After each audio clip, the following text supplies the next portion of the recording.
we were Mhm. talking about like sketchy romances when you brought up this King Arthur and his grandmother thing.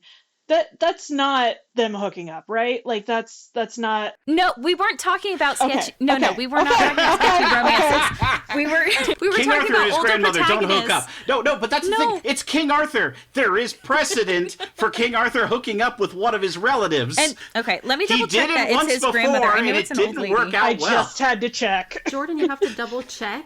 Well, no, not that. Keeping this your overruled, Kirsten.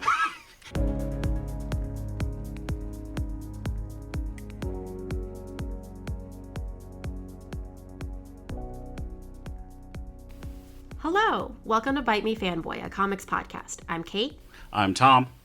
I'm Jordan. And I'm Kirsten. and today we're going to be talking about Lore Olympus, created by Rachel Smith, and Punderworld, created by Linda Sayek. Now I'm going to throw it to Tom for a quick history lesson about Webtoons. One of the things you need to understand is that in the early 2000s, there was a huge boom in webcomics. Once the internet got fast enough to be able to share image files quickly and easily, there was so many different ways to host webcomics, and there was a period of time where everybody had one. There was 8-Bit Theater, there was Penny Arcade. I believe Knights of the Dinner Table jumped from being a magazine comic to a web comic. There was XKCD, Cyanide and Happiness, all these things. And the thing about a lot of these comics was they operated like comic strips. And that's great. You know, there's a certain format, and that format works.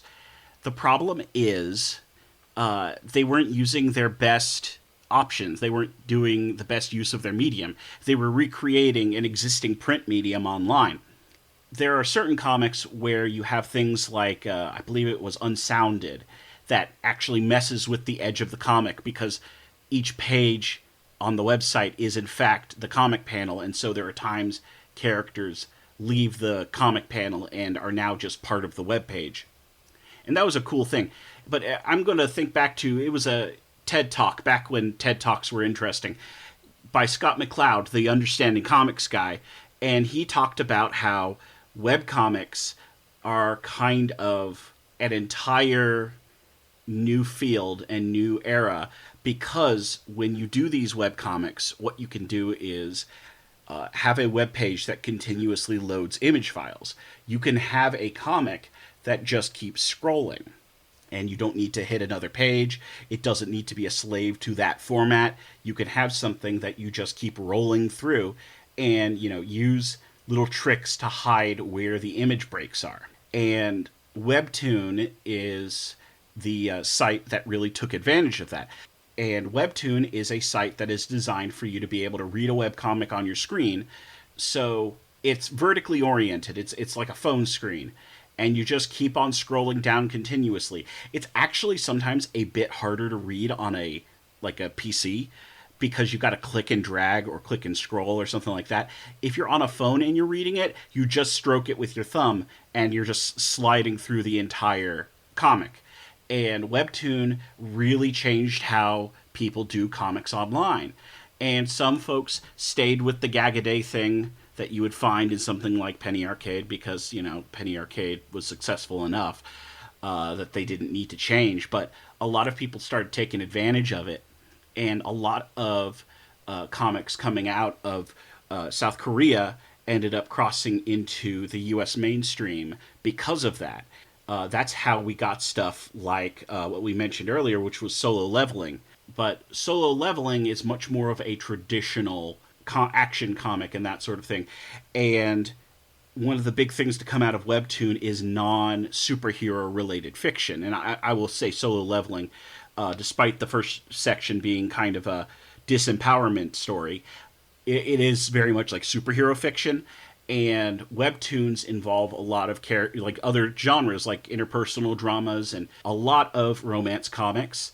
And there was this thing that happened to the U.S. comics industry called the Comics Code, and that killed a lot of the genre fiction in comics and kind of solidified superheroes. Though romance comics were still around for a very long time, the U.S. did not have the amount of genre fiction that, like, France South Korea, Japan, China even have. And so Webtoon has provided a lot of options for people to see stuff from around the world. And also, it is a way of taking all of those disparate webcomics and combining them into one place.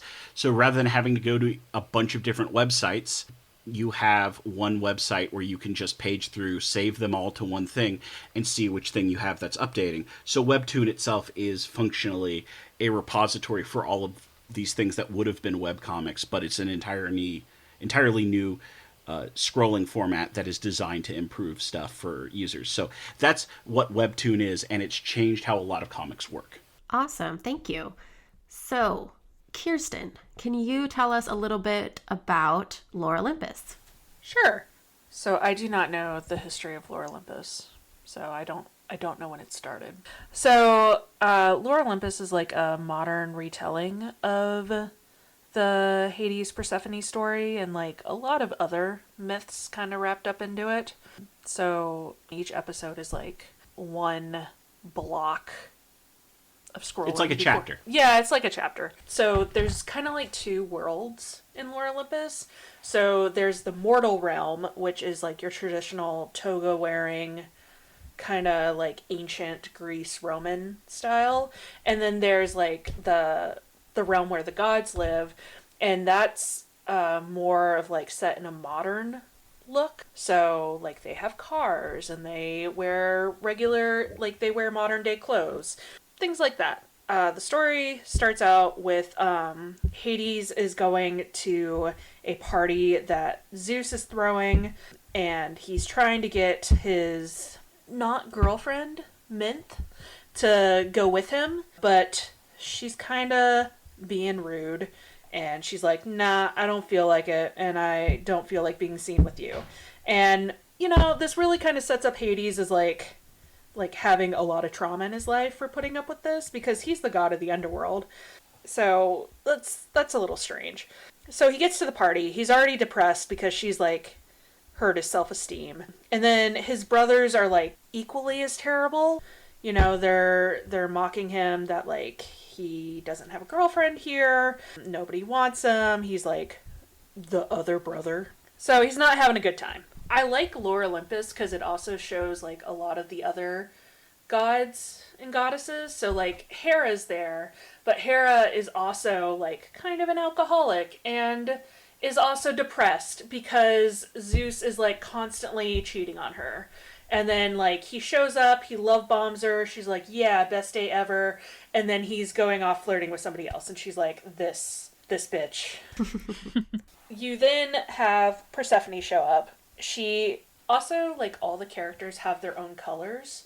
So Persephone is pink, Hades is blue, and then you have, like, Hera, who's yellow. So everybody gets their own color. Persephone shows up with Artemis. Persephone is from the mortal realm, and like that's where she's grown up. So when she tries to show up for the party, like she shows up in a toga, and Artemis is like, nah, you cannot do this. You're gonna look ridiculous. And so Artemis gives her like a slinky dress. And they show up to the party, and Hades is over in the corner with his two brothers. He's getting made fun of, and he's not having a good time. But he's trying to, like, put on this act, like, you know, this doesn't affect me. I'm actually doing great. And he sees Persephone from afar, and he's like, the lights shine down, everybody else disappears type of thing. Love at first sight. You know, his brothers are like, yeah, that's Persephone, that's Demeter's kid. I don't remember what they say. I could say, he says that she is more pretty than Aphrodite. Yeah. And Aphrodite is like, hey, I'm going to ruin don't this say. man's whole career. Wars have been fought for less. So Zeus is like talking about Demeter, and he's like, I don't even know why Demeter let her here. You know, she kind of hates me and everything I represent, and she's super protective of Persephone. And then Hades is like looking at her. He's got like his old man glasses on, and he's like, honestly, I think she puts Aphrodite to shame. And like Aphrodite's just like sitting in the corner minding her own business and hears that crap, and she's like, not today, Satan. And so she calls up her best boy. It is her son, Eros, and she's like, "You need to come over here right now. We've got some shit to take care of." And he's like, "No, I'm running this orgy. Please don't let me, like, let me do this thing." And she's like, "Nope, come over right now. I need you, like, bestie. Get over here. We've got to bury a body." And so Eros shows up, and he gets Persephone drunk, and he's like, "I'm so sorry. I didn't want to have to do this to you, but Hades, he said some crap about my mom, and she's my mom." She gets drunk, and then you flash by to Hades. Hades is looking all over the place for her. He's like, I can't find her.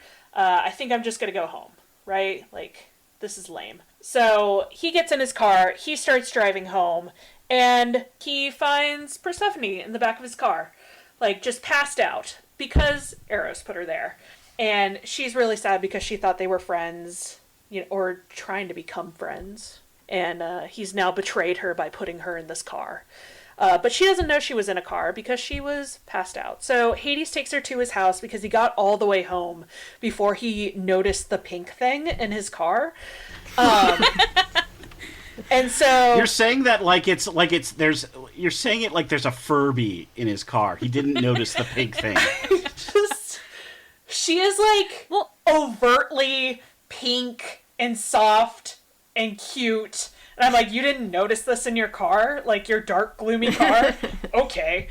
So he takes her... He's not a girl. He hasn't been trained to check the back seat before you drive off. Okay. So he gets all the way home, and then he's like, "Ah, crap. The girl of my dreams, she's in my car. What do I do?" And so he's like, "Well, I guess I'll just take her to a room, put her in bed, and, like, let her sleep it off." Persephone wakes up, super confused. When she gets, like, upset or stressed, her hair grows. So she started off with, like, a nice, cute, short pixie cut, and now she's got, like, hair for days. Just going down the hallways that long. So she's walking all over the place. She's trying to figure out what the crap's going on. She's not even, like, from Olympus, so she doesn't even know where she's at, let alone that she's in the underworld. And, like, you flash back to Eros putting her in the car. He's like, "Mom, how could you do this to me? You know I don't like being the bad guy." Aphrodite's like, "Just do it. You're my bestie. You have to do it." She's like, "Yeah, we're going to put her in Hades' car." And, like, what was the upshot of the plan? They basically wanted to embarrass her. Oh, I thought it was much more sinister. I thought they were hoping he would rape her. No. From Aphrodite, the plan was he's going to take her home, super drunk, and she's going to think he's a creepy old man, never want him. And that'll teach him to, like, say crap about me. And Eros is like, "This is the stupidest plan I've ever heard." And she's like, "Do it anyways." Also, this is the first, like, Artemis is a crap friend. She brought her, like, new bestie somewhere she knows that her friend knows absolutely no one and just abandons her at a party. Well, to be fair, Oh, yeah. I think Zeus distracted Artemis with something about her brother. Well, Artemis is a bad friend, but for different reasons in this book. Yeah, she's not great. Not a lot of the gods are great. I mean, yeah, no, That's this is true. this is Greek mythology. We just described Zeus, okay? So, Yeah. They're not the best. They're very self-centered. So you get a flashback, Hades taking her to bed. You get a peek of Cerberus, and he's like, "Who the crap is this?" And he's like, "Don't worry about it." And then she has a dream about her mom, and in it, like, her mom is known to be very overbearing. And so she has this nightmare about her mom, like, locking her in a cage and her never being able to be free. And that's, like, her whole point of wanting to go to Olympus. She has a nightmare. Hades has a nightmare. Hades' nightmare is from, like, his dad eating him, which, objectively might be worse. But everybody has trauma that's different. I mean, some people have fears and some people have trauma. Like, yeah, my dad ate me and all of my siblings, and my younger brother had to kill our dad to get me out. Right. So Persephone wakes up first. She's walking around the house. She's looking for things. And she comes upon Cerberus. And Cerberus, being the best boy, is like, who are you? You don't belong here. I've got to scare you. And Persephone That's what good dogs do, right? That's what good dogs do. And they scare you. He's a guard dog. He's doing his job. And Persephone being, like, the best animal person ever is like, because Hades comes up behind her and he's like trying to tell Cerberus to calm down, and she's like, no, bro, I got this. And she takes Cerberus's face, she looks him deep in the eyes, she's like, you're the best boy, and like starts like giving him belly rubs and everything, and now they're best friends. That's like the cutest part of the story is Cerberus. Like I pretty much read this for that. So Hades is like even more impressed because he's a dog person and she's loving his dogs. And like when I say he's a dog person, he's one of those people that treats their dogs as their children. He's not just like, I have a dog. He's like, these are my children. So she gets in quick with him. And then she's like, are you going to show me your other dogs? And he's like, oh my God, this woman, she's perfect. I need her in my life. And so he shows her like his 6 other dogs. He tells her their names. They're so cute. That's like the best part of the first 10 chapters. And then like the whole time they're having this like cute witty banter about like how much of a scoundrel he is by like what percentage. And so she just like keeps teasing him about that. So like at one point she's like, you're only like 30% a scoundrel. And then, you know, he'll say something stupid and she's like, it's gone up by 5%. Just cute flirting with the dogs hanging out. Meanwhile, Minth, his not girlfriend, Minth is freaking out because when she initially told Hades that she didn't want to go with him or be seen with him, she said that as a way to like in a mean girl way. Like, if I tell him I don't want him, he's going to want me more. And you find out later that Minth is being, like, influenced by her terrible best friend and told her to do this. So Minth is freaking out. She's like, this isn't working. He's not answering my calls. What the crap is this? He's supposed to show up with, like, a new purse for me. This is so stupid. And then you flash back to Hades and Persephone having, like, the best time. You know? Like, Persephone gets a haircut from, like, her long-ass hair that's gone down the hallways. Persephone gets a new coat that Hades had bought for Hera, and it's, like, fluffy and white. And he's, like, even more in love with her because she looks cute in it. And, like, you keep going back and forth between, like, the two aspects where, like, he's falling in love with this new girl, Minth is freaking out. And you kind of start to see, like, how toxic his life is. You know, like, Hades does not have a good life. People take advantage of him. He's not very nice. Persephone has been very sheltered. And so she eventually will get, like, taken advantage of. Which, you know, everybody's like, nah, I don't want to read about this. Which, true. Like, you don't want to read about trauma. But, like, the way she comes back in the end is, like, an epic badass is amazing. And, like, you root for her because she's, like, conquered her trauma. She's now, like, conquering Hades' trauma. She gets, like... She can fix him? Oh, dear. I mean, he fixes himself, but... I'm just giving you grief. She, like, fights his worst enemy for him, like, you know? I mean, listen, if you aren't willing to square up with your significant other's dad, who happens to be a giant, like, god-eating titan, you know, have you ever really tested your relationship? True that.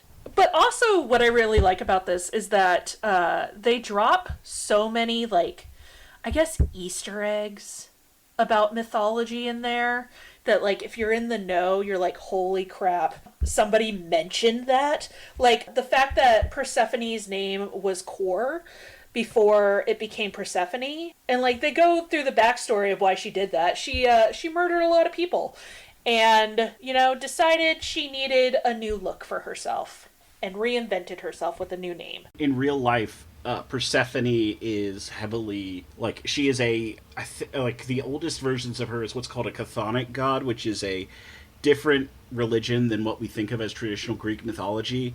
And in the older stuff, she was associated with not just nature and stuff and spring, but also stuff dying off with fall. And Entropy. so, yeah, entropy. And so basically, you have core, or I don't know how to pronounce it. I've always called her apologize core, to- so. well, I have a friend who is actually Greek and can speak Greek, and I'm just like, she is going to hear this, and she is going to call me up, just say the correct pronunciation, and then hang up.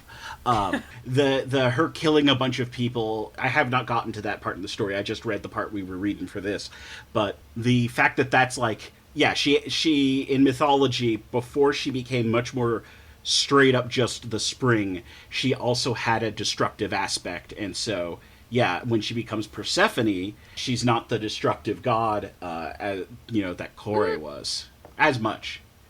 So once she becomes queen of the underworld, Hades is kind of chill. Everyone's terrified of Persephone. Oh, yeah. I mean, yeah. I can't think of the name of the author, but there's a book series. The one I remember from it was always Seichi's Medusa, which is Greek mythology from Hades' perspective. And basically, she is the person who keeps the underworld in order. And when she's up during spring to see her mother, everybody at the underworld goes and, like, kind of starts slacking off, like the boss is out of the office. But both of these series actually play heavily into a lot of the old mythology. So they keep similar themes and try to like pick on little pieces that a lot of people may not focus on in like the main stories. So for example, in Lore Olympus, like Kirsten was talking about, where they have that Minth was one of the old lovers of Hades, where Hades is one of the, in my opinion, least offensive of the gods because he's known for being faithful mostly. So Is he? yeah, once Persephone becomes queen of the underworld, he does not stray. Oh, I didn't know that. Yeah, with the understanding that, like, every small regional area is going to have its own variation, and, like, the Zeus of one city in ancient Greece is going to be different from the Zeus of another. Like, that is an issue. But, yeah, Hades is relatively considered, like, there are various little, like, oh, this person's related to Hades or something like that. But for the most part, Hades is, like, considered to be the faithful husband. Now, in the original myth that I'm familiar with, the hymn to Demeter, it is still kind like the marriage is dark. It is a reflective thing of a type of process that was real. In the hymn to Demeter, Hades goes up to Zeus and says, "Hey, our niece is not married to anyone, and she's of age. If you arrange a marriage to me, we can, basically get your daughter married off." And that was an actual thing where, like, basically they would just be like, yes, the daughter is going to get married to the uncle because there's no male heir and we want to keep all of, like, the holdings in the family's name. And the thing is that Zeus does not inform Demeter about this. And so Hades shows up, grabs Persephone, runs off into the underworld on a chariot, and Demeter is like, hey, I just was gone for 5 minutes, where's my daughter? And Zeus won't tell her, so she wanders the earth and basically causes an eternal winter until she finds where her daughter went. There's actually several other bits that, like, basically Demeter has several adventures going on where people either follow her instructions and get rewarded or show disrespect and she curses them. And to make a long story short, eventually Demeter ends up in the underworld, finds out that Persephone has eaten The pomegranate. Yeah, she eats a pomegranate, and some of this, it's a number of seeds. 3 seeds. 3 seeds? Okay. Mm-hmm. She ate 3 seeds, so for 3 months out of the year, she's got to be in the underworld. And it's very much a metaphor for why there are seasons, because when, she's gone, Demeter is sad, so there's winter. And when Demeter's happy, when she comes back to visit her mother, Demeter's happy, so spring happens again, and that's why she's the goddess of spring. And if you want to depict a god that is associated with the dead, I mean, frankly, a god who shows up out of nowhere without any warning, grabs and takes away your kid, and then leaves you not knowing why it happened, is like a pretty accurate personification of death. Mm-hmm. So Yeah. I need to correct myself. There are 2 versions of the myth. One is with 3 seeds, one is with 6. Okay, I didn't know there was. I didn't know there was 2. Because one is like what Tom was saying. So the winter is when she's underground, with spring and fall being on either end. And then the other one, it's dividing the year in half with the 6 months. So fall and winter versus spring and summer. So depends on the myth, depends on the area. But basically it's don't eat fairy food. Don't eat food from the underworld. Yeah, no, it's like you went to it's a thing. It's a thing in a lot of older mythology. If you're in a weird other place, don't eat their food, aka as they say in the ancient texts, BYOB. Okay, so the part with Artemis is kind of funny. Artemis, like, I don't know how to describe it. You know, kind of like he kind of like does this weird, like, hands to the side, weird, like, walk run situation. She kind of like does that out of the house, and like they're talking to each other, but you can see her walking towards them, like in the creepiest way possible. She then like jumps up onto his car and she's like, "What is this perv doing to you? Get out of this car right now." She goes like full Jordan. Like, just Yeah, I would not have left y'all at the party. I would have made sure that y'all were home. There's no way I would have left the party without y'all. That's true. Jordan is significantly a better friend than Artemis. That's completely fair, but That one panel was just like very you coded. like if one of us didn't come home, you were worried about us all night, and then we show up with like some stranger, yeah, I could totally see Jordan being like, "Who is this pervert? Get out of this car right now." Yes, because at that point, I would have berated the police into at least filing a report, if not coming down and helping me search, if y'all were not answering your phones. Oh, wait, she didn't have a phone. So there's no reason Artemis should have let her out of her sight at the party.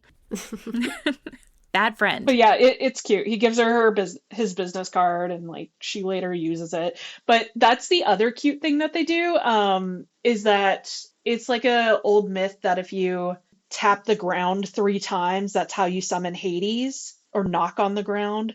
But that's what's on his business card in order to call him. So yeah, I'm like, that's a cute Easter egg. Okay, now I'm done. And then he doesn't pick up when she starts we have texting to talk him. About Apollo. Do we want to talk about Apollo? Okay, Apollo. The worst god ever. Such a jerk. So Apollo, the god who cursed his prophetess because she would not sleep with him. yeah, Apollo's like the real villain in the story. Like Kronos, I'm like, all right, man, you ate your children. It wasn't a good look, but like you had a prophecy, that it wasn't good. Apollo's just like straight up a rapist. Like, he's not a good guy.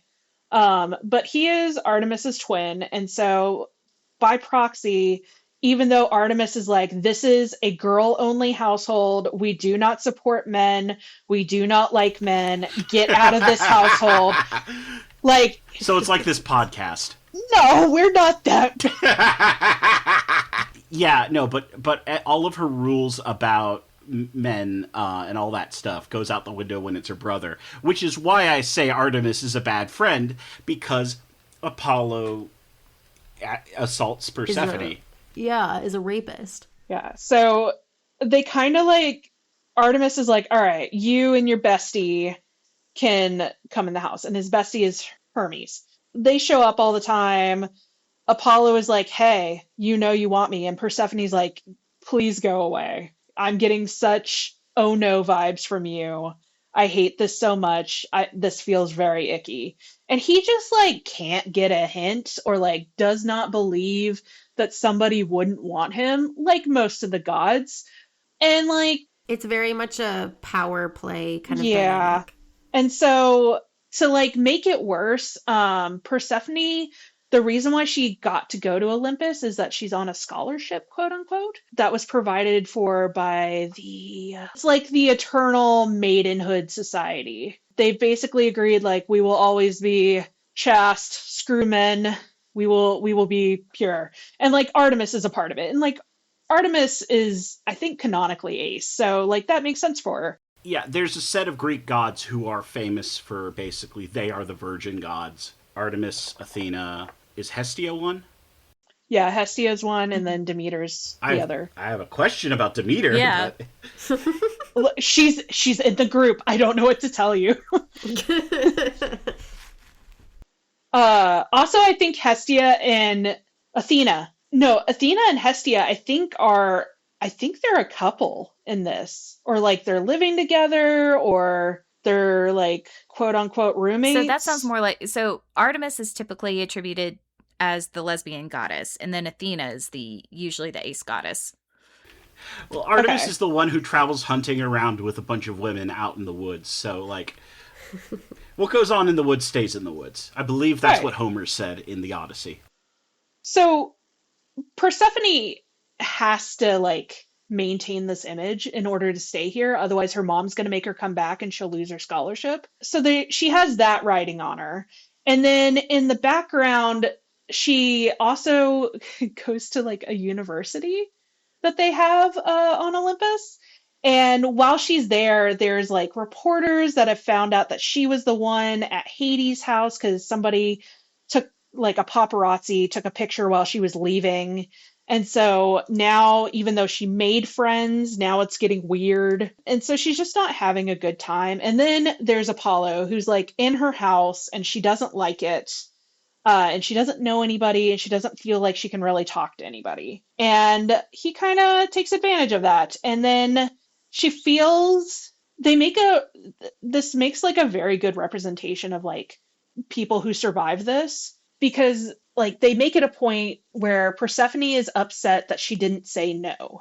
And like eventually she's able to like talk about that. And I think she talks about it with Eros, and he's like, no, it doesn't matter if you didn't say no. Like that was still rape. Like it's not okay.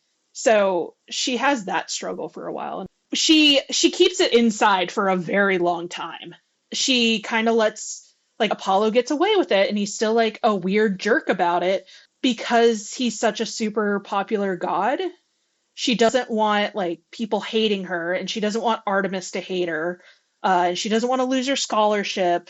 And so she really struggles with that, with her mental health. So I don't think that was explored in the first book. Does Artemis ever find out about that? Eventually. It's a long ways down the road. Like about the time Hades finds out is when Artemis finds out. And when she finds out, she's like, absolutely disgusted that she didn't notice it, that she let her brother in the house, and that she didn't protect Persephone. Like Artemis goes through a few, like just feeling this absolute guilt for not protecting her friend. But Hades, like not Hades, Apollo gets what's coming to him in the end. So is it like most of the series, like towards the end? Yeah, but it happens eventually. And he does the gross thing where like he's like, she didn't say no, and everybody has to be like, nah, man, that excuse does not work. Get out of here. We kind of leave it, unfortunately, at that horrific scene. Jordan, would you like to on a happier note, so Punderworld is a happier comic, which is surprising for me. But yes, so this is a webtoon by Linda Sajek. She's a Croatian artist. She works for Top Cow Productions, which is an imprint of Image Comics that was founded by Mark Silvestri in 1992. Some of Top Cow's main comics are like Witchblade, Tomb Raider. If you've ever heard of something called The Darkness, that's the Top Cow, because that's been adapted into multiple things. So was Witchblade, actually. Yep. And Cyberforce. Her webtoon has also been turned into a graphic novel. It's going to be a series of graphic novels. We read volume 1, and on her published volume, it also lists Katrina Devick as a coloring assistant.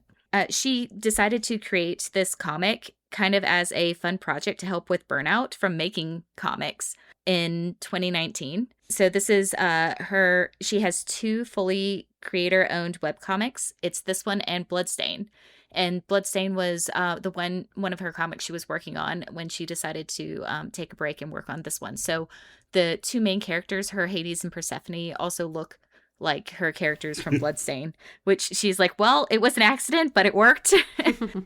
Like, yeah, it's what happens when you have 2 different projects you work on at the same time. This webcomic really just started out as like fun little snippets and doodles she was posting online. And a lot of them were just like little puns that Hades and Persephone were sharing back and forth, which is how it got its name.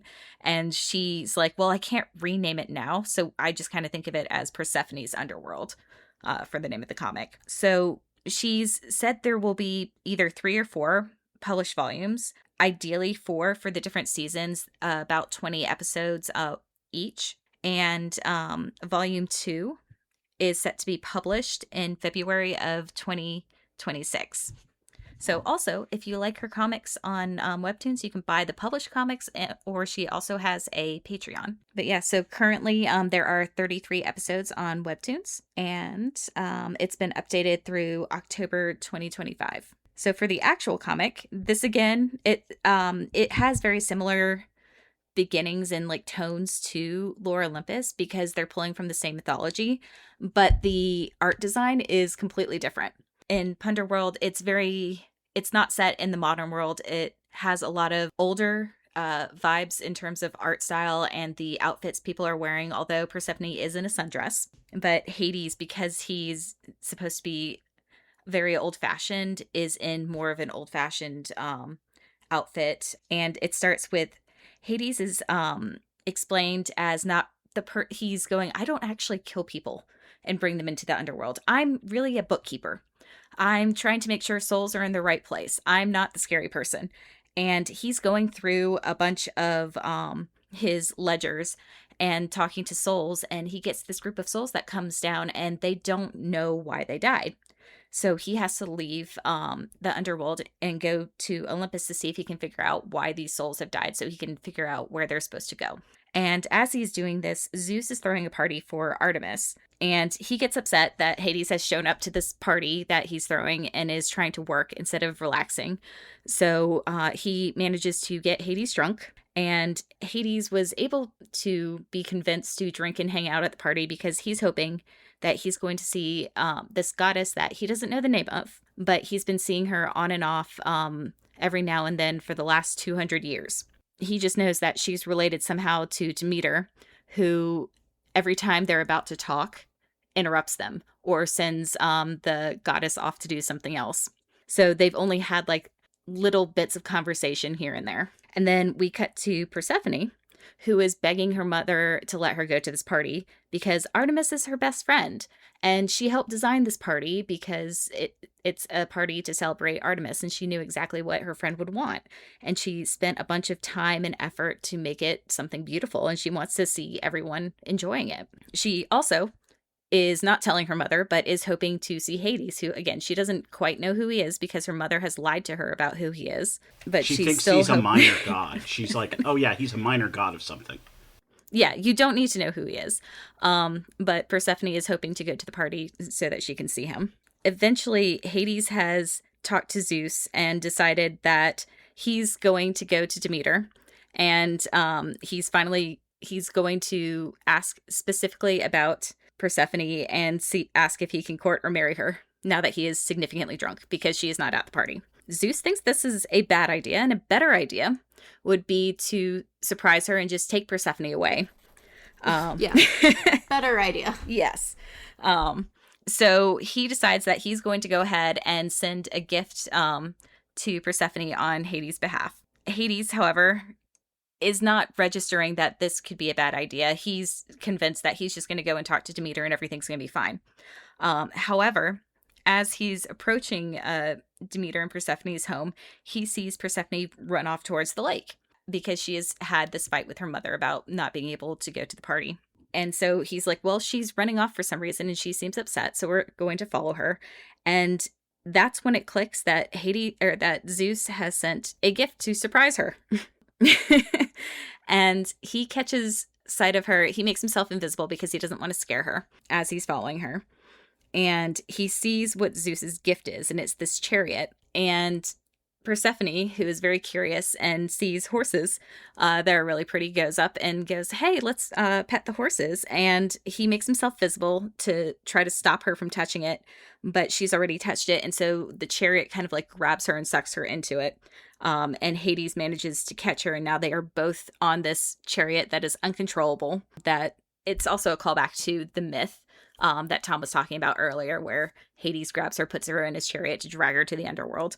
Except in this comic, it's an accident, and it's all Zeus's fault, which most things are. The chariot is uncontrollable. It gets hit by the flaming chariot of the sun god, catches fire, and so Hades is like, well, we have to land somewhere. Let's land in water. And he's able to summon the river Styx. And so they crash land in this river, or the waters of the Styx. And they are now in the underworld. Persephone does not realize they are in the underworld. And she can see the sky above her. And she goes, well, let's just try to use my powers to get us out of here.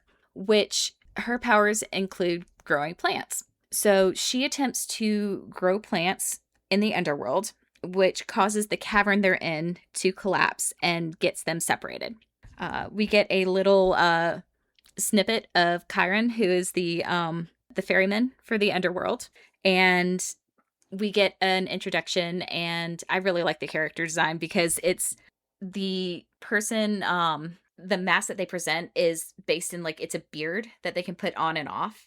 And it's just really cool how the art design does that. Her boat gets smashed, so she goes to meet Hades to go, hey, what just happened? I can no longer perform my duties ferrying souls to the underworld for you because something has destroyed my boat. Hades tells her that Persephone is now missing. So we have a life goddess lost in the underworld. Eventually, Hades is able to find her as she is surrounded by the dead. So at this point, Persephone can't hear or understand the dead, who they've crowded around her because they saw that she was lost, and they're trying to help her, but they're just scaring her because she can't understand them. A lot of this is going, Hades in Greek mythology, again, was not the scary underworld person. He's a bookkeeper. Persephone's the terrifying one. Well, he is scary. You don't say his name. That was the thing in all the stuff, all the classical stuff that I read, was Hades has a million nicknames because no one wants to say his name. Mm-hmm. That was the thing I remember from college Latin, is that Hades is a bookkeeper. But if you say his name, then you get his attention, and you don't want his attention because as the bookkeeper for the dead, he'll remember you. Yeah. Well, anyway, so he finds her, and he tries to get her to the exit, and that's where we leave them in the first volume. But we also go to Demeter, who has woken up the day after the party, after Persephone has run out, and is finding that her daughter didn't come home the night before, and is starting to have a minor freak out, which soon becomes a major freak out. So the only thing that I don't like about where this volume ends is we do not see Cerberus in this one. And how I found out about this webtoon was actually from the artwork that she was posting before she had done the webtoon. There's a picture of Persephone petting Cerberus and just looking so sad because there is one head that is just laying on her lap because she only has two hands and she does not have enough hands to pet Cerberus. So it's another, Persephone loves the dog loves her. Yeah. It's cute. But yeah, that's the end of the first volume. So not too traumatic. No. So how do you guys think that both Punderworld and Lore Olympus, what is the vibe of each comic? Punderworld is very much a fantasy adventure comic, down to the aesthetic and everything. Lore Olympus, and I don't mean to say this negatively, I mean this positively. Lore Olympus is kind of leaning into a melodrama style comic that we don't normally have in the US. The last time we had that, it was in the 60s or something, where they had, it's a bit grimmer than the normal Archie comics, but if you ever read the weird Archie comics, no, Archie publishes weird, overly melodramatic riffs on their characters. There's a comic where Archie gets shot taking a bullet for the president, stuff like that.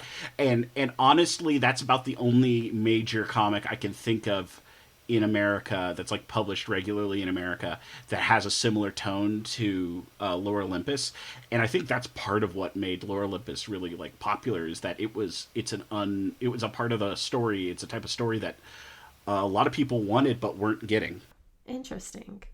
Actually, Tom, I was going to ask you before when you brought up the fact that Webtoon is kind of its own phenomenon. Mm-hmm. Do you think that because you also said that it's, I guess not primarily, but like a lot of romance Webtoons are popular, do you think it's kind of like in direct response to how male dominated like the comics industry is? I think it's a lot more accessible for people who are not a traditional, like the traditional 13-year-old to 18-year-old male or mentally 13-year-old to 18-year-old male.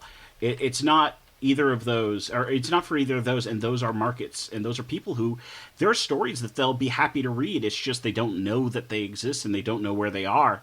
And previously, going to get that involved going into a comic shop and going to your local comic store and all that, and Webtoon making it be just available on your phone allowed it to become more accessible to people who just did not go to those places. And I think that is a huge thing. Like, that's great for, frankly, great for the art form because it allows people to have more varieties and different styles of Webtoons art. also did this thing where, so there was Canvas and then there was like the main Webtoon platform.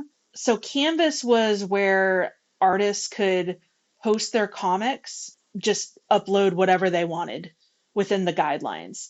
And then the main platform was once it got popular enough on Canvas, they would then publish it on the main platform.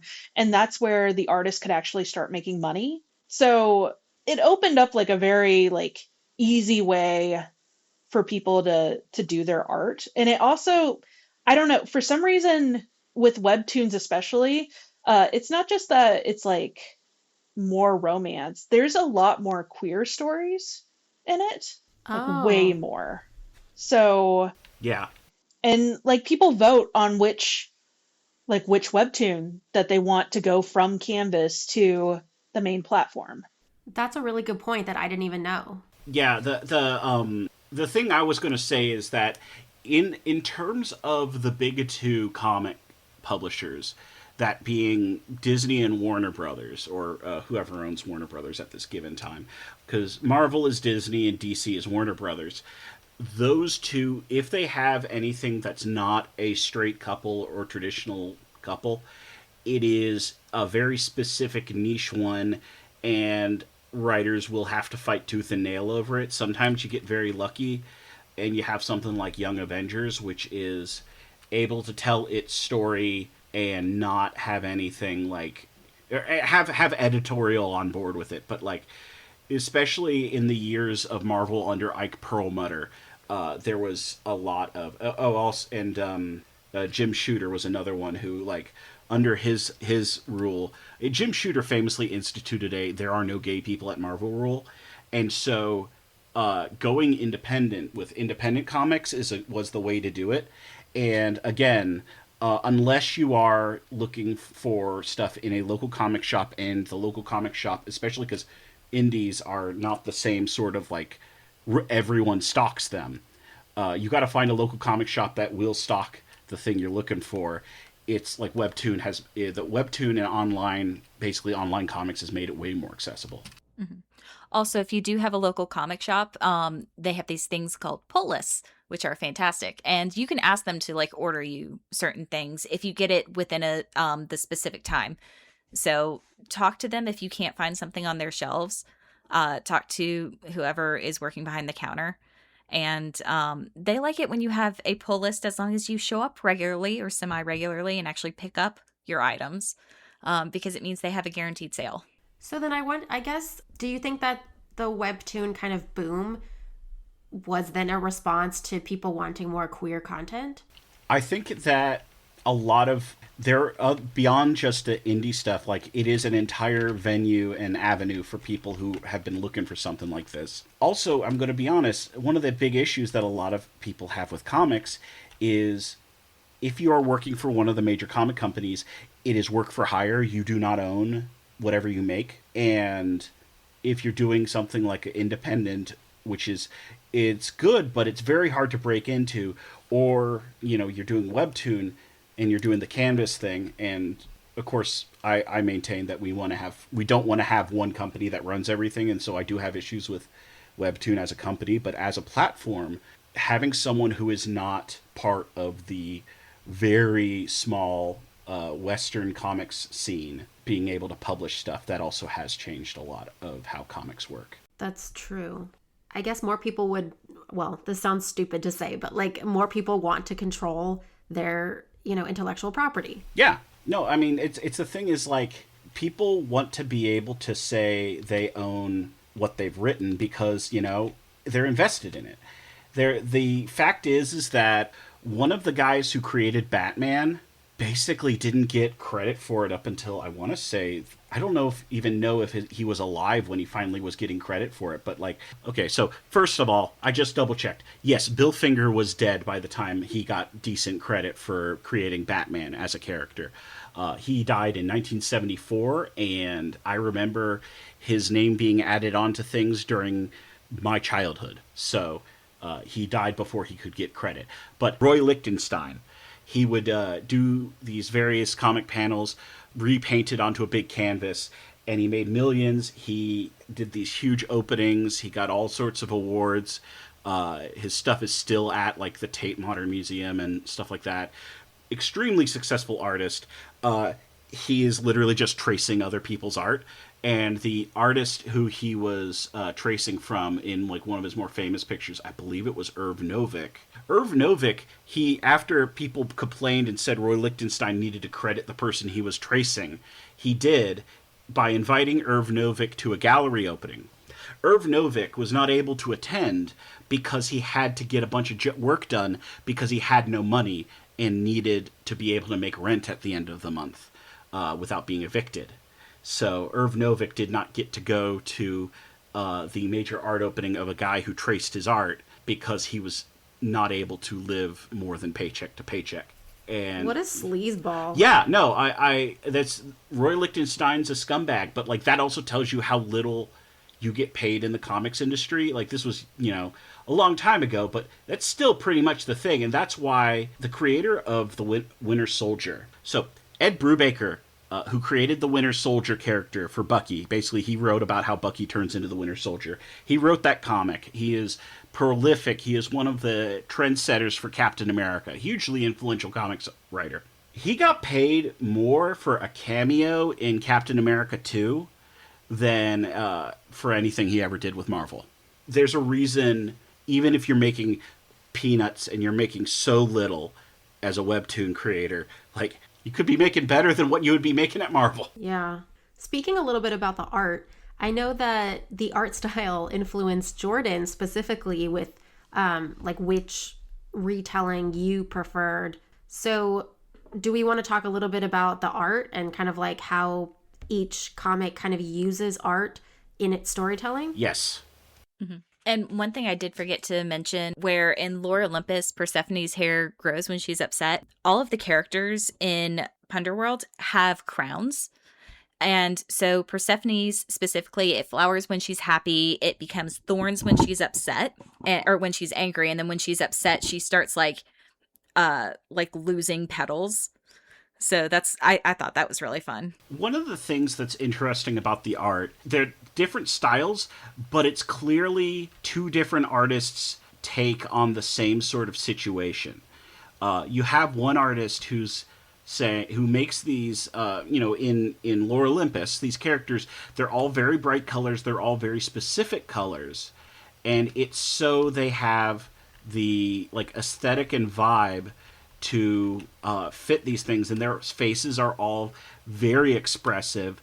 They have, like, kind of much more of a cartoony style because that's the way the author or an artist wants to get across their emotions, gets across the tone, everything like that. Like, one of the things about Persephone having long hair down to the floor when she's anxious is you have these big dark blue scenes where she's at Hades' house, and she is small, but the pink hair is leaving kind of like a little trail behind her making it look kind of like she's a little wisp of smoke almost going through there.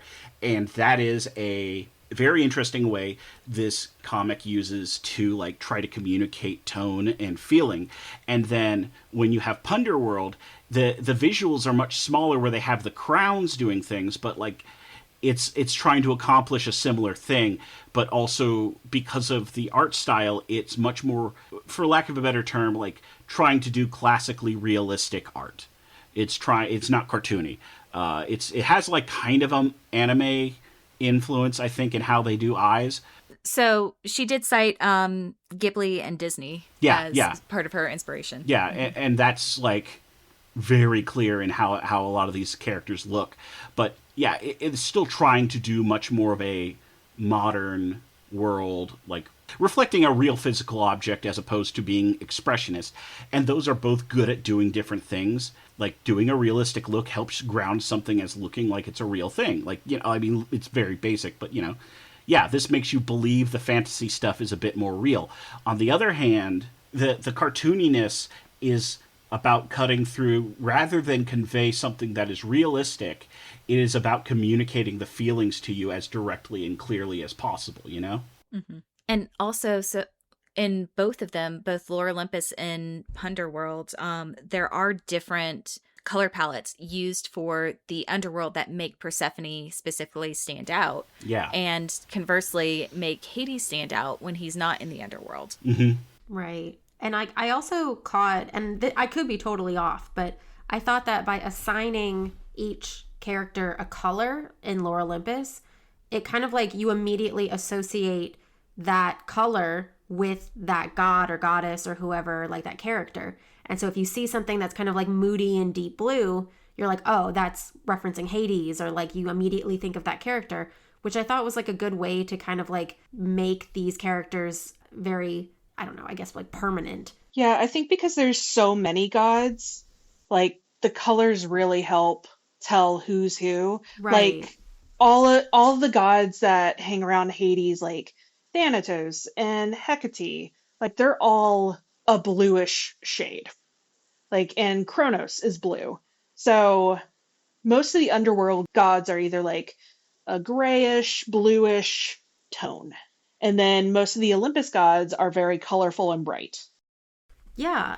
So it feels like it's really using color as kind of like almost like a character in itself, right? Like showing you and telling you like, hey, this is where we are. This is who these people are associated with, exactly like you were saying. That's interesting, because I was kind of wondering why Poseidon was green, and I was like, this is kind of odd. I guess it's a sea green thing. And then you mentioned how all of the Hades and Underworld associated people were kind of in the blue sphere, and I realized, oh, he's green, so that way you don't mix him up with an Underworld adjacent god.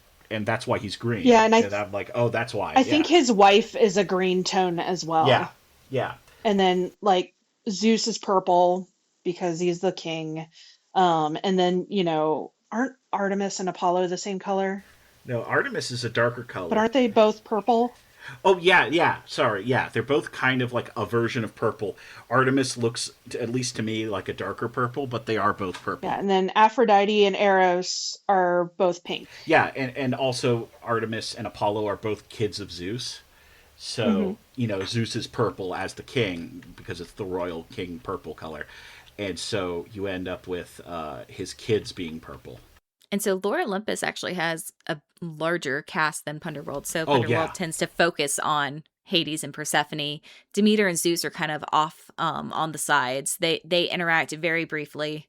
And it's shown later in the comics that the reason Demeter does not want Persephone associating with any of the gods is because of her old relationship with Zeus. Yeah. The other thing is that Punderworld is only written when the artist is available to do it, because she works on other comics and stuff, and so as a result it's like only updating periodically.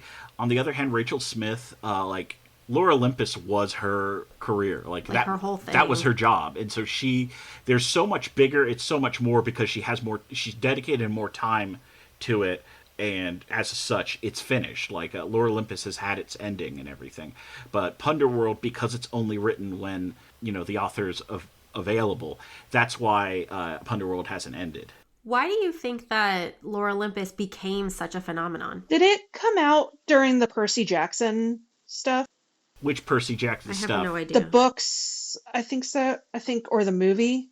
So the movie and the books, Lore Olympus came way after because the movie and the books were like early 2000s, though like the series keeps going on. It's just not Percy Jackson anymore until he Well, comes back, and he now there's new Percy Jackson books, but it's other stories in the same world. But the movies were early 2000s. The TV show came out like when Lore Olympus was towards the end. But I'm trying to think of when the musical came out because there is a stage play of Percy Jackson, and that might have come out the same time as Lore Olympus. Like I said, I genuinely think that Lore Olympus was catering to, it was showing an audience that a lot of people did not have anything to read that was like easy access romance comic. Like there was not a big thing that you could get, and like Greek mythology, romance, melodrama, it's all these things that people genuinely love. It's just nobody was willing to actually put that out there for them. And so Lore Olympus, I think, covered, like, it definitely fulfilled something that people wanted, but, like, no one was providing. I suppose. I mean, like, I like it, but I'm just thinking, like, because it wasn't like the first webtoon ever or the first romance webtoon, I don't think. So I was just wondering, like, No. why, yeah, like, why that specifically, that webtoon just kind of blew up. Because I remember it was really popular. there were a lot of us who deep dived into Greek mythology in school and then found webtoons. Yeah, Okay, that makes sense. I think a lot of Greek mythology, like, while it's interesting, it's also kind of inaccessible. Like, I have no desire to like read the Odyssey. I like hearing about it. I'll watch movies about it, but I don't want to like go back and read it. So it's kind of like this was like spoon feeding you a palatable experience with Greek mythology, but setting it in like a modern time frame, kind of like how Percy Jackson did it. They were like, here's your Greek mythology, but also it's in a modern day time to make it more applicable to you. There are also a lot of, in the past decade, there have been a lot of popular Greek mythology retellings to the point that there are people saying now, man, I really don't want to read another Greek mythology retelling. I've already read so many. And I think that is, those all were coming out because people like were going for them. And so you have a version of it that, I mean, until the webtoon is done, like you can just peruse the whole thing. When it's finished, they paywall it, so you could go through and just read Lore Olympus for free during the period where a bunch of Greek mythology retellings were out. Yeah, that makes sense. Which version of the Persephone Hades story do you think is more accurate? Do you think Punderworld is more accurate or Lore Olympus? Accurate is a very weird, like it's Yeah. a very complicated word. I think they both are doing good, fun spins on it. In the folklore is much more like a cultural and religious concept relating to seasons, and so the Hades and Persephone story would be kind of like, it's like Noah's Ark, where at the end they explain where rainbows come from in the Noah's Ark story, and this is at the end of the story it explains where the seasons come from. And so it's a very different type of thing, especially because it's the version of that, the oldest version I know of is from a hymn. It's from a hymn to her mother. And so it's referring to stuff like that happened, but it's a religious song about the god of agriculture and plants. It's like the difference between Jesus Christ Superstar and how accurate is Jesus Christ Superstar to the Bible? I think it's at an angle. It's not at the same direct. Does that make any sense? Yeah.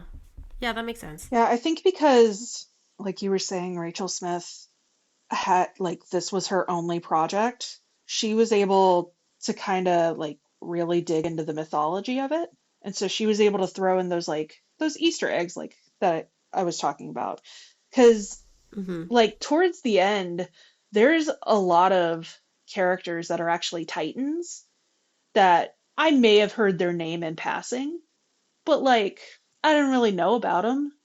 And so, like, she like really kind of took a deep dive, and it became like less about the Hades Persephone myth and more about like kind of like showing the whole story, trying to like teach as much about mythology in a palatable way as possible. Yeah, so it's kind of like also educational at the same Yeah. time. Like as much as like Percy Jackson is educational. Okay. I think that like anything that gets people to like, read or even just kind of like become more interested in like history or mythology, like that is a net positive. I was about to say, I'm like, I think the Percy saying it is as educational as Percy Jackson, I think, is an accurate like thing. But it's either way. Like I'm just down with any time someone wants to talk about it because, like, part of so I kind of bounced off of Lore Olympus when it first came out. I'm going to say that, and like I'd always wanted to get around to reading Punderworld, but I had never really gotten into reading it for real. And one of the things I like is just straight up when someone who enjoys something tells me about why they enjoy it, because that makes me get interested and want to enjoy it with them. So, like, Kirsten talking about Lore Olympus makes me like more interested in that, and Jordan talking about Punderworld gets me more excited about that. And I love mythology, so I can talk to these like my friends about mythology. It's just they're coming at it from a different way, and so it's fun to talk about it. And so I just, it's a way to enjoy spending time talking to a friend about mythology, just in a different way than different way than what I already knew. And I actually managed to get through volume 1 of Lore Olympus because when I first started reading it, I'm like, I can't stand this art style. I can't. It, I like the more realistic, and I understand what she's doing, and I can appreciate some of her art is very, very beautiful, and it looks like watercolor and everything, but I can't focus on it as my brain does not like that as a webtoon. I can appreciate it as like a still image if it was like hanging somewhere. But when my brain sees that as a comic webtoon and is trying to scroll, it doesn't like it because I need edges. Oh, interesting. Because I read the graphic novel. I wonder if that kind of made a difference. The graphic novel format, like the actual book format of Lore Olympus, is really interesting to me because as someone who I read both of them for this podcast, and like the physical book actually like has some really dynamic use of space and stuff that I really liked. And I know this was designed for you to scroll, and so it's that's a certain way, but like the book version, if you ask me which way I would prefer reading this, I actually would prefer the book, because even though it's not the way it was originally intended, they use some really interesting placement, like especially at the beginning where like it's Hades driving in his car trying to contact Minth or Minty, or I don't know how to say her name, Minth. He's trying to contact Minth, and like the panel arrangement is his car, and you see like her leaving him on red, and it's just like, I don't know, it conveys a mood in a really good way. And so like even though it was not how it was originally intended, I do like seeing that. Mm-hmm. And because Linda Sayek started as a comic artist, a traditional comic artist, my brain likes how she does her panels because they're more traditional. Even though like she does have Persephone occasionally like out of a panel kind of hanging over one of the others, but it's not the same with Lore Olympus to where you're just continuously scrolling. Yeah, that's fair. I enjoyed the graphic novel. Like Tom said, I didn't know how they were going to kind of translate a scrolling webtoon to a book kind of format, but it was pretty seamless in my opinion. I thought it worked. So, let us move on to Thomas the Take Engine, who has hot takes and or controversial opinions. I have a controversial opinion. It's not a hot take. It's actually like it is literally an ancient take. It is an old take. The oldest take. While I do enjoy the romances, I genuinely would love more from Demeter, because by the nature of the escapist romance, you have this story of a girl who has an overbearing mother and leaves her overbearing mother to be with the man she loves. And that's a good story. It's fun. It's good. But the original kind of point of the story was a mother going absolutely through hell trying to find her daughter. And I find that like really interesting. And I kind of like, I've had the Hades and Persephone retellings, and I'm enjoying those, and I'll finish those stories and I'll enjoy them. But like after that, I would love a good Demeter retelling of like basically Taken, but with Greek mythology.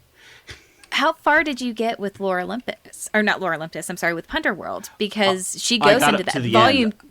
I got up to Oh. the end of the first volume. I read just. Oh, okay. Yeah. So volume 2, especially, so even just like right after where volume 1 ends, it has a decent amount that's focusing on Demeter searching for Persephone and like where all she's going and who all she's asking. And people going, well, if you had been nicer, I might be more willing to help you. My hot take is that I think that Persephone is very young. And I don't know quite, like, I thought isn't she a goddess?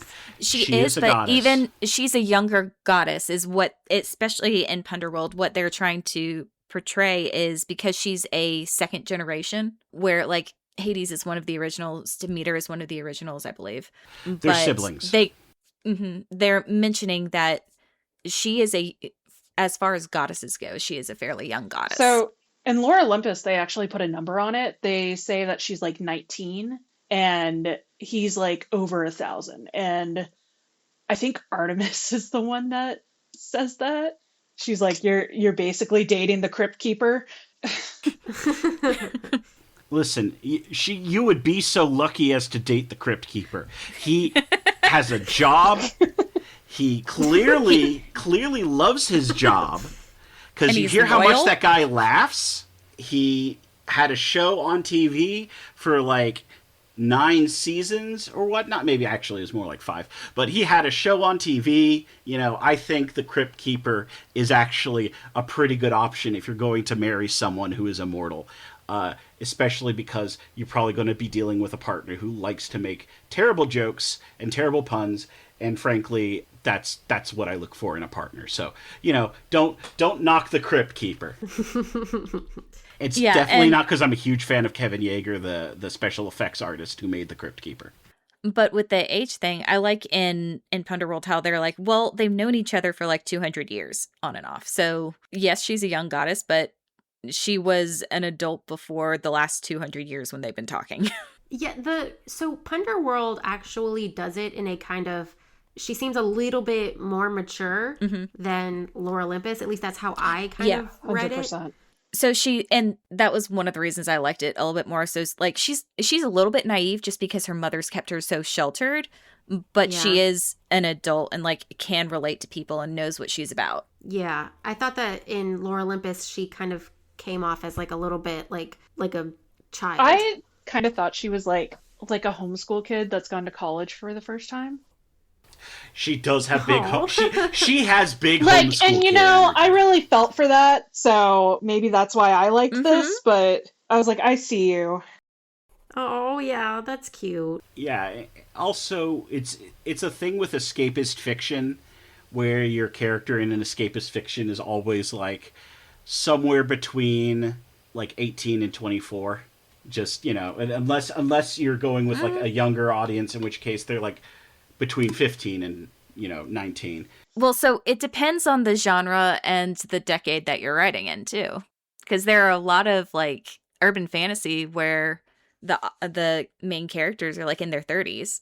I want more of that. I was going to say, send me those. Like, I'm curious. Yeah. I have a list. Like, you've heard me extol how much I love the book The Har, which has a protagonist who's like an 89-year-old woman. I'm like, yeah, no, give me more old people in fantasy. That's nothing to do. That doesn't even count as a hot take about. Hey, 30 about is not these old. Stories. No, but like, I want old people heroes in fantasy. I want like a crotchety old grandpa who's like obsessed with trains to go, you know, beat up Odin or something. You know? We need to read Once and Future. So that's a comic, but it's King Arthur and his grandmother. That sounds right up your alley, Tom. I mean, okay, let me rephrase. Everyone's going to say it in the comments. Yes, Discworld witches definitely counts. I love them. I like more of that, please. But that's not me discounting the stories that we have here. It's just that's kind of something I want from my I have a fantasy. question that I don't want included in the podcast. We were talking about like sketchy romances when you brought up this King Arthur and his grandmother thing. That's not them hooking up, right? Like that's not. No, we weren't talking Okay, about okay, sketchy. No, okay, we were not okay, talking about sketchy romances. We were. I want we were this talking included. about. I want this included because that's No. like We were King talking Arthur about and his older grandmother don't hook up. protagonists. No, but that's the No. thing. It's King Arthur. There is precedent for King Arthur hooking up with one of his relatives. And okay, let me he double check did that it it's once his before, grandmother. I and know it it's an didn't I old work lady. just out had well. to check. Jordan, you have to double check. Well, no, not that. I have to double check that it's his grandmother, and not just like yeah, it is his grandmother, not just another old monster hunter. But yeah, I'm keeping this. You're overruled, Kirsten. No. I okay. Kirsten, there's nothing to be ashamed of with asking that question. Like, you know me, you know some of the weird things that I have read, and also we're on a podcast talking about Greek mythology. Like, even though it's not canon to the stories we're reading right now, in Greek mythology, Hades is Persephone's uncle, and it's because in ancient Greece, if you didn't have a male heir but you had a brother, you would marry your daughter off to your brother. It was a weird process, and it had its own name. I don't know what its name was. You would have to ask someone who was like a scholar of ancient Greek stuff, because they explained it to me. But yeah, there was literally a term for it. But like, yeah, no. Listen, no, there is nothing wrong with asking that question in this podcast, especially. This is a safe space, Kirsten. I was genuinely like, are we not going to talk about the incest? Like, what? We're just going to skip over that? we were talking. No, we were talking about escapist fantasies with older protagonists, and that was why I Okay. mentioned Once and Future. Now, that said, like, there's also just a lot of fictional depictions of an age gap where it's just straight up. Gross. Well, no, I was going to say there are gross ones, but there's ones where it's straight up like it is part of the escapist bit. Oh, what if there was an older guy who actually was, everything I hoped he would be? Like, that is kind of a thing. If you're a 100-year-old vampire who can only hang out with teenagers, maybe that's the problem. Okay, this is not Edward Cullen, though. This is a guy who, like, gets stuck with a drunk girl who shows up in his car, and he's like, I'm going to make sure she gets some nice rest and make sure she doesn't choke on her own vomit from being drunk. And, lets her sleep it off, and then, like, gives her a jacket and is like, yeah, I don't want you to be cold. Here are my dogs. Like, like that I can understand. I can understand that fantasy of like, yeah, this is someone who in like real life, this would be kind of weird and uncomfortable and just slightly bordering on the issue. But like part of the escapism is that. That's like why every piece of fiction where there are teenage protagonists who are heroes, it's not trying to discuss child soldiers, like, yeah, I get like it. Animorphs. Okay, not everything can be Animorphs. Like, again, don't compare yourself to something perfect. Well, that also ties back in with what happens when creators are not allowed to own their own work and Yeah. want to make sure that no one else can screw it up. Because that's why Animorphs ends the way it does. It's because Catherine Applegate does not own her characters, and Scholastic does. And she is like, no, I want this story to end. I do not want to have to deal with, like, weird cash-ins. And so it ends the way it does. And, for a long time I was very grumpy at that ending, but fact is that, now that I know, I'm just like, oh, no, I totally get why you would end it that way. But yeah, no, again, let creators own their own thing. That's another hot take. Let creators own their own things, because here's the thing. We got two fun Hades and Persephone retellings out of creator-owned comics. Always support the creator-owned comics, especially because they were in genres that you would never get from the big two. Is that a hot take? Like, people should own their own property? Well, to Disney and Warner Brothers it is. Okay. Yeah, I guess I'm on board. So, moving on to the best or worst drip. Who had the best or worst outfits? I thought that Persephone in Punderworld had beautiful outfits. And her mother is dressed like a watermelon. Oh. I have to give it to the hair. You're right. I just didn't see it until now. I didn't see it until now. But what I have to say is that the hair the hair in Punderworld is my favorite. Like, I gotta give props to the coloration in Lore Olympus. The color design and making sure you know who you're looking at any time using the color is great. Love it. The fact that depending on people's moods, the type of plant in their hair changes is great. Yeah. When Demeter gets mad, the plants in her hair turn into chili peppers. Yeah. So she has these little red spikes pointing down around her face. And, like, I love that. I love... Once I clocked that the two plant gods indicate their mood by what's in their hair, like, I was watching, and that was such a fun thing. Like, that is beautifully fun character design. I'll be honest, I did not love the Persephone, like, dress that was in Lore Olympus. Like, the first one that we see her in, the one at the party. I want to keep, like, yanking it lower. Yeah, like, it was so short. She gets better. Comfortable to wear. It gets better. Well, it's not a her thing. That's Artemis. Yeah. Again, Artemis being a bad Artemis friend, was giving trying her to make an sure she didn't uncomfortable look outfit. silly at the party based off the toga she was originally wearing. I thought think the that toga toga was was very cute. pretty. Her original outfit was very pretty. But also, you just put in the chat Hecate, I think. But who's the one above Hecate? That's also Hecate. Oh, okay. That's just one of the forms of Hecate. Okay. Yeah, Yeah, that is a no. really good outfit. That is a really good outfit. That is. It's like This it's is like a high my best collar. strip. Yeah, it's a high collar like suit with white on the shoulders that make it look like it's been snowed on. Or dandruff. Well, her Aww. no, if it was dandruff, it would be centered more around the collar. It's on the edges of the shoulders, which that's why it's on the edges of the shoulders and dissipates as you go in. It's so because the dandruff would have it be more dense closer to the head. I'm really liking this whole cape situation. Yes, the three-headed god with the four arms and this like black Yes. billowing cape.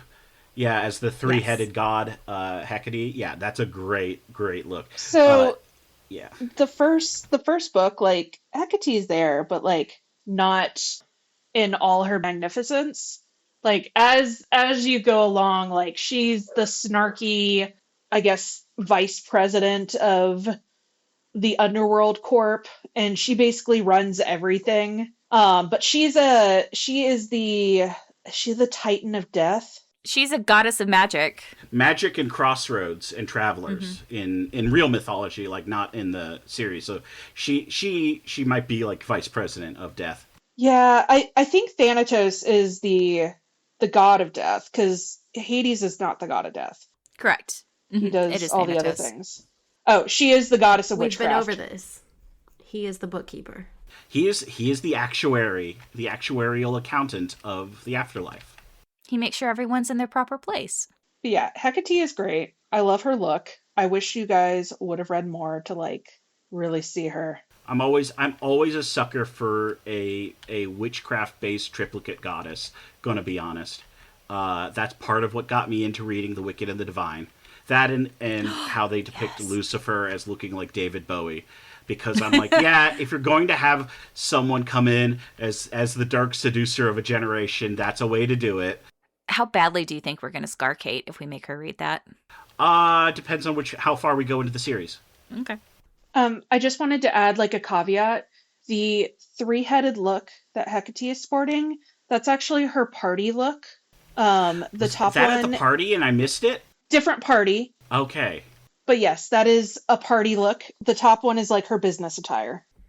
I support her. I love her. I don't know who she is, but I support her. She's basically the Greek goddess of magic. Yeah, she is one of the fun, like, if you want to look up fun Greek gods with good fan art, she is probably up there. Between her and, like, moon gods, like, those are your best ones, probably, in terms of the fan art. So who else had the worst drip, aside from, I think, Persephone's very, very short dress? Hades in Lore Olympus when he has his old man glasses on, because Kirsten called him the old man glasses, and that's the most accurate depiction. It's like, yeah, it's a pair of glasses that immediately make you look like a grandpa, no matter how young or old you are. Well, he can't see her from across the room. That's basically what he's doing, is putting on his readers. Listen, he's a god. He should have had a plan, and he should be able to do that. He should have gone to the god of medicine, and the god of medicine would have been able to help him. Who's the Greek god of medicine again? Yeah, it's Apollo. It's Apollo. Oh, dang. Yeah, it's gross. Yeah. No, that's why we're not going to the god of medicine. God. Okay, Well- so that the god of medicine can't cure some astigmatism because he's too busy being a creep. There's another one who's the son of Apollo. I Oh yeah, can't no, remember. that's Asclepius, Okay. whose name I do not ask me to spell his name because I can't. No one can spell Asclepius. It's actually a big hoax. If you ever see someone do it, they're not actually writing his name. They're just they're just copying it from Wikipedia and putting it down. No one can spell Asclepius. That is the final boss on the spelling bee. Yes. All right. So, into best words. What words or what quotes did you think were the best or most impactful or the funniest in these comics or webtoons?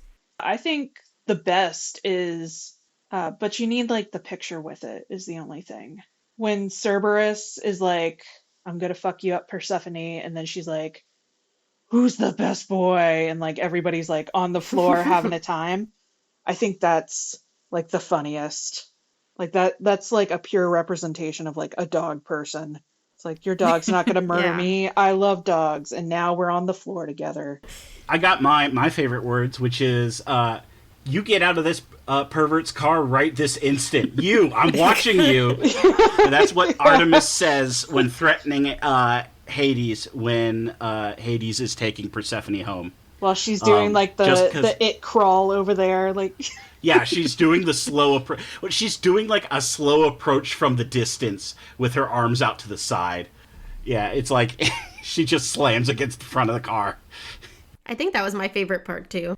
I really appreciate the part in Punderworld where they're cutting between Zeus and Hades talking and Persephone and Demeter talking, where Hades is like, I just have to go to her mom and talk to her. And Zeus is going, no, that's a bad idea. And then we cut to Persephone and Demeter's going, well, if he was any type of guy, he'd actually come and talk to me. And I'm like, just talk to each other.